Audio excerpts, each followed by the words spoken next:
pourquoi il y a ce côté émotionnel dans la pêche? Parce que la pêche, c'est notre dernière activité d'exploitation d'une ressource sauvage au niveau industriel. Il n'y en a pas d'autres.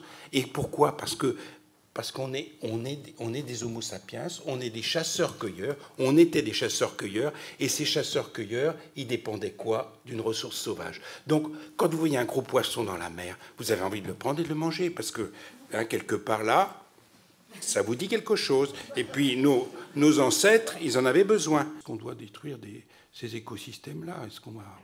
C'est vraiment pour manger quoi? Des poissons qui ne sont pas beaux? Bon. Et puis pas très bon en plus. Donc voilà, c'est vraiment...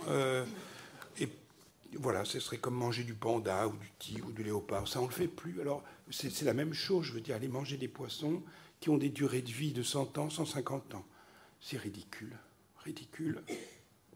Et alors, bien sûr, on peut vider tout. Alors, moi, c'est une question qui m'a toujours un peu obsédé. Est-ce qu'on peut vivre dans une nature vide? Quand je parle de vide, c'est aussi de savoir que ça existe.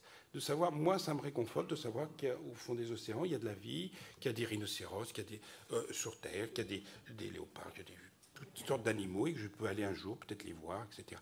Donc, est-ce qu'on peut vivre dans un monde qui soit vide? Et la réponse, je pense que c'est non, parce que pourquoi? Et là, j'ai mis beaucoup de temps à savoir, c'est qu'on aura perdu nos origines. Et le jour où on perd nos origines, eh ben, l'humanité aura du mal. Vous voyez, parce que tout ça, c'est la nature, et la nature, on vient de la nature, qu'on le veuille ou non, et ça, je dirais que c'est une chose sur laquelle on voit bien, même au niveau humain, comme nos origines sont importantes. Je te parle de ça parce que tu es jeune, mais tu verras, en vieillissant, on revient toujours à ses origines. Et bien, dans l'évolution de l'homme, je pense que c'est pareil. On a besoin de nos origines, on a besoin de cette nature qui nous a forgés, et les profonds n'ont pas peut-être grand-chose à voir avec nous, mais ça fait partie de la vie, et si on la détruit, on aura du mal.